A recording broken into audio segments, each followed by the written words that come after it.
बंगाल में भाजपा को लगा बड़ा झटका। ऑपरेशन सिंदूर के प्रचार प्रसार के चक्कर में भाजपा को उसकी राजनीति अब उसे ही पटकनी देती नजर आ रही है। जी हां दोस्तों, और इस सब के बीच अमित शाह का जो बड़बोलापन है वही पूरी भाजपा के लिए मुसीबत बनता दिखाई दे रहा है।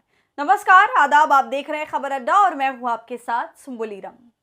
दोस्तों, आखिरकार वही हो रहा है जिसका डर था। गृह मंत्री अमित शाह चले तो थे बंगाल में ऑपरेशन सिंदूर के नाम पर राजनीति करने, लेकिन अब ये राजनीति उन पर ही उल्टी पड़ती नजर आ रही है।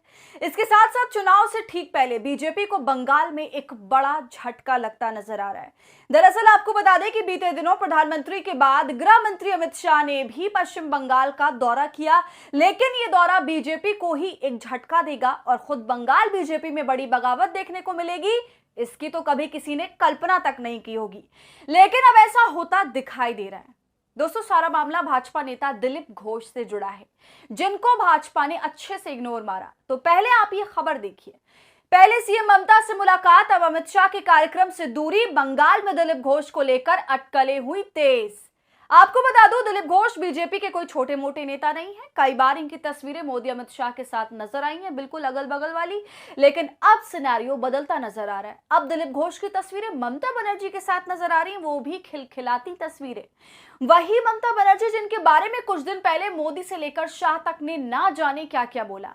मुसलमानों को आधार बनाकर ममता सरकार पर कटाक्ष किया और कहा कि केवल माइनॉरिटी के वोट पाने के लिए ममता भेड़ी रहती हैं।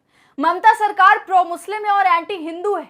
इस तरह की बातें भाजपा सरकार ने करी, समाज में जहर घोलने का काम किया, एक गलत नैरेटिव सेट करने की भी कोशिश करी। तो जब किसी पार्टी का ऐसा कामकाज है अन्य विपक्षी पार्टी के लिए, तो ऐसे में उस पार्टी के नेता का कहीं और अपनी करीबी दर्ज करवाना चिंता का विषय बन जाता है और यहीं पर भाजपा फंसती हुई नजर आती है।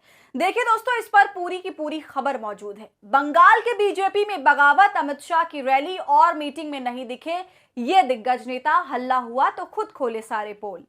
खबर में आगे लिखा है, केंद्रीय गृह मंत्री अमित शाह के बंगाल दौरे पर बीजेपी के दिग्गज नेता दिलीप घोष नदारद रहे। इसके बाद ही राज्य में तमाम तरह की अटकलें तेज हो गई। अब इस मामले में दिलीप घोष ने एक बयान दिया है।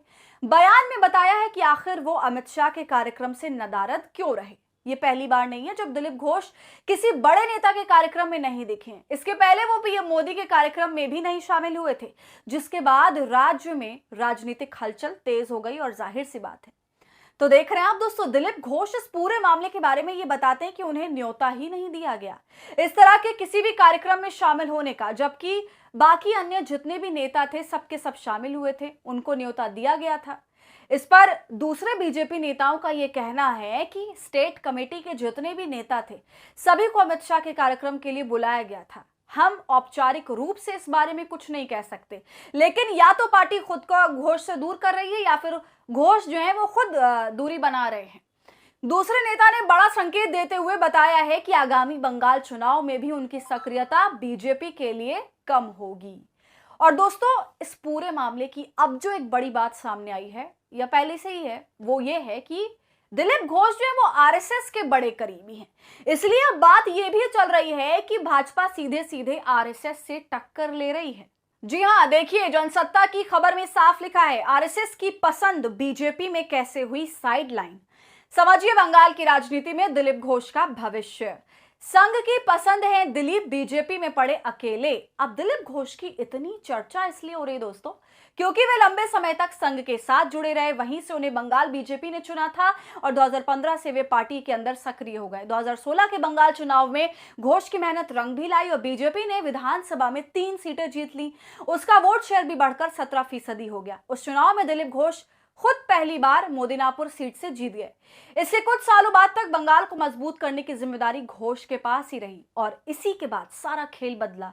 जब पार्टी 2021 के चुनाव में अच्छा प्रदर्शन नहीं कर पाई, तब घोष को उनके पद से हटा दिया गया और जिम्मेदारी मजूमदार को दे दी गई और तभी से खटपट चालू है। तो आप देख सकते हैं, यही है भारतीय जनता पार्टी। जब तक उसका मतलब निकलता है वो आपको सराखों पर बिठाएगी, जहां आपसे काम खराब हुआ आपको साइडलाइन कर देगी। लेकिन यहां तो मामला आरएसएस का भी है। दिलीप घोष तो आरएसएस के करीबी हैं, तो क्या भाजपा आरएसएस से टक्कर ले रही है? और अब दिलीप घोष सीधा ममता बनर्जी के करीब होते दिखाई दे रहे हैं और जब से उन्होंने इस साल अप्रैल में दीघा में जगन्नाथ मंदिर के उद्घाटन में अपनी उपस्थिति दर्ज कराई है, जो कि ममता सरकार का ही एक बड़ा कार्यक्रम माना गया था।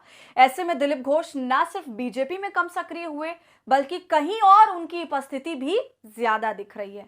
इसे क्या संकेत माना जाए? यही बंगाल की असल राजनीति है। तो दोस्तों, अब न सिर्फ बंगाल बीजेपी में बगावत होने वाली बल्कि आरएसएस के साथ भी भाजपा बगावत करने पर उतारू है। तो आपका इस पूरी वीडियो पर क्या कहना है? हमें अपनी राय कमेंट कर जरूर बताइए। वीडियो पसंद आई हो तो इसे लाइक और शेयर करें और खबर अड्डा को यूट्यूब पर सब्सक्राइब कर लें।